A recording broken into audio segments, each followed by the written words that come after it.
Welcome back. Welcome back to Just Count Me In. I'm Sari and I'm your host. This week in particular, a lot of the people I've been talking to have for some reason been exhausted. And some of them were maybe overperforming and doing too much, but most of them weren't. And the kids and teenagers and people in college were actually coming back from spring break. So we tried to figure out what the pressure was and where this was coming from. And it really ties into what we've been talking about, which has been leadership and alignment. We figured out you're really not exhausted because you're doing too much. You're exhausted because you are constantly adjusting who you are.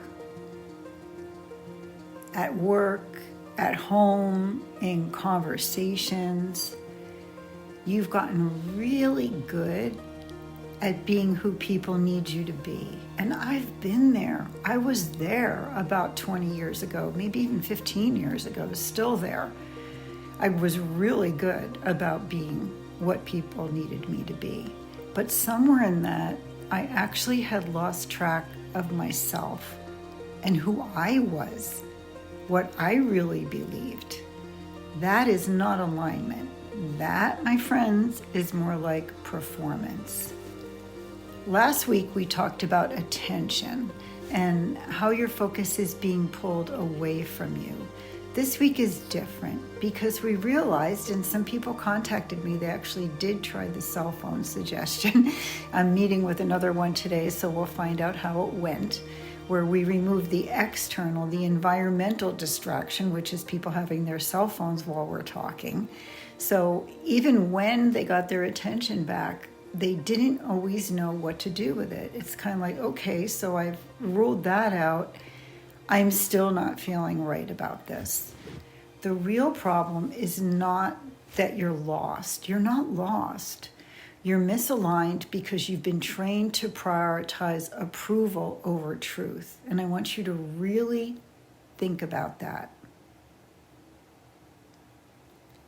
Approval over truth.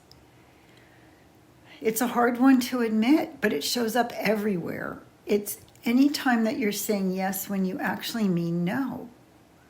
It's any time that you soften or tone down what you really think about something that's important when someone has asked you. It's about becoming a different version of yourself depending on who you're with. And we call that being adaptable, we call that being flexible, but it's really not adaptability. When I was living like that, I was fragmented. It is fragmentation. Over-adjustment is when you've spent so much time calibrating yourself to everyone else that you've lost your own internal reference point. And I see it with some of my juniors and seniors in high school. I see it with some of my freshmen in college. I see it with some of my friends, actually, and with some of the people that I'm coaching, one that owns a business and one that works in a business, is a CEO. And they've lost themselves. They've just gotten so caught up in doing things to be politically correct all the time that they have lost themselves. And then, yes, they're not aligned. And when you're not aligned, we know that that's not the place that you want to be. You're managing perception instead of leading. And your job is to lead, not manage everybody's opinions. This is a pretty powerful episode. For parents, you're modeling exhaustion instead of alignment. For leaders, you're modeling morphing, just molding into the most popular sayings of the time of what good leaders do or what your teams want you to be. For high achievers, you're successful, but it doesn't feel like your success. You can build an entire life that looks right and still feel completely disconnected inside of it. Now, I want to be honest with you. If you're listening to this and you're recognizing yourself, this is exactly what I'm doing with my clients. I am right now for spring offering a little alignment reset sessions, just short ones, 20-minute sessions, where all we do is pinpoint where you're over adjusting, and we kind of zap you right back to clarity pretty quickly. I will make sure that I put connection in information in the show notes. The cost of this misalignment isn't dramatic. It's very subtle. You don't even notice it at the time when you're doing it. When I was doing it, I didn't notice, but I did notice that I was constantly second guessing myself. I had extreme decision fatigue. I had low-level anxiety almost all the time. And I mean, I took the edge off of it with exercise, or I took the edge off of it with chocolate, or, I took the edge off of it by getting on my computer and buying something for somebody, but it was still low-level anxiety. You have resentment that you don't even want to admit you have.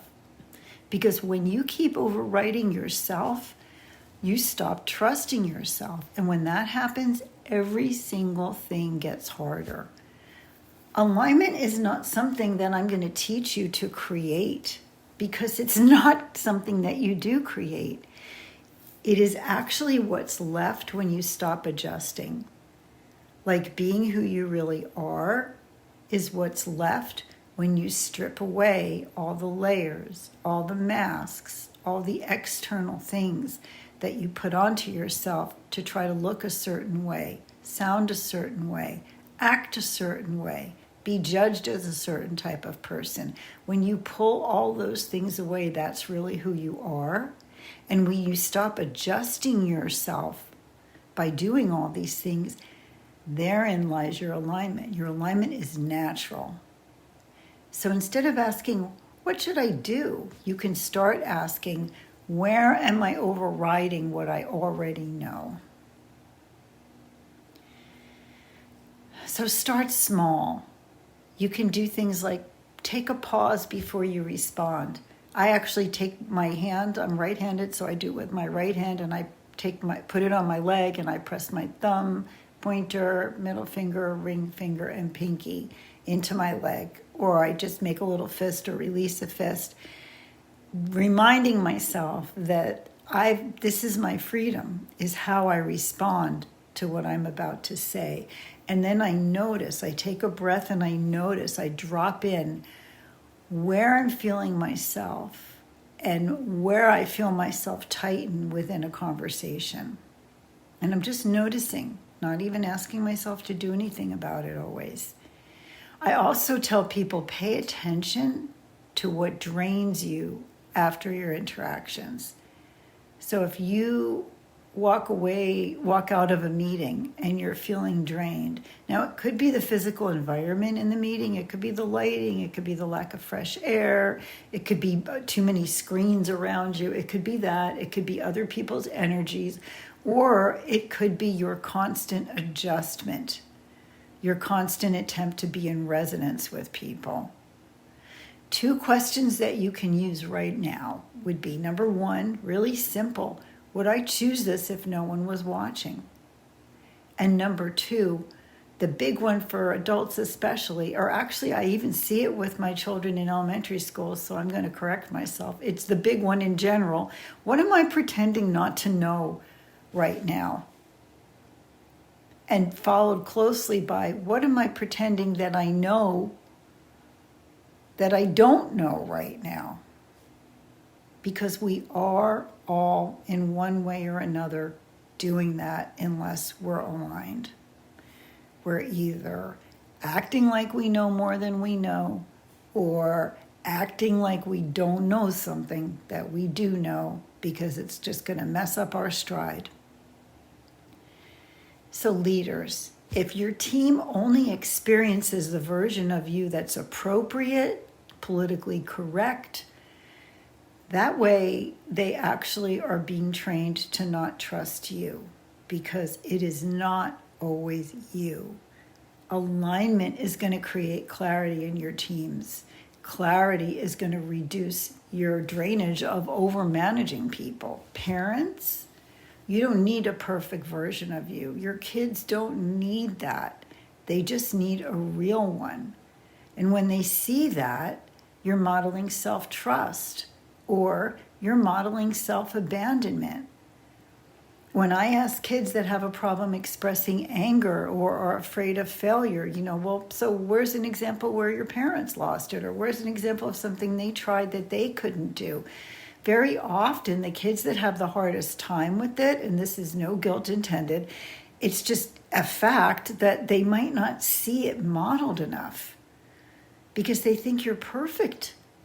Check that out. They think you're perfect. So where might they have gotten that impression from? Well, you don't want to show them the hard parts of the world, maybe. Maybe you don't really want to brag about times that you failed because you're not trying to teach them that. Either way, think about modeling self-trust instead of self-abandonment.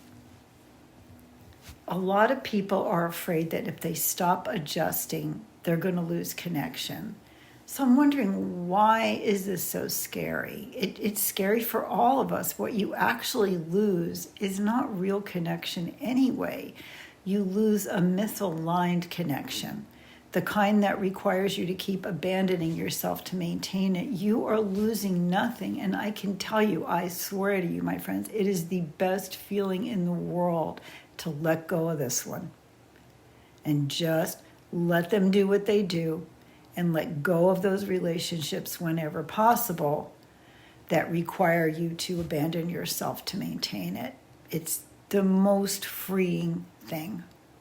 You don't need a new strategy from me. What you do need is to stop overriding yourself, because the version of you that you're trying to become is actually who you were before you learned to adjust.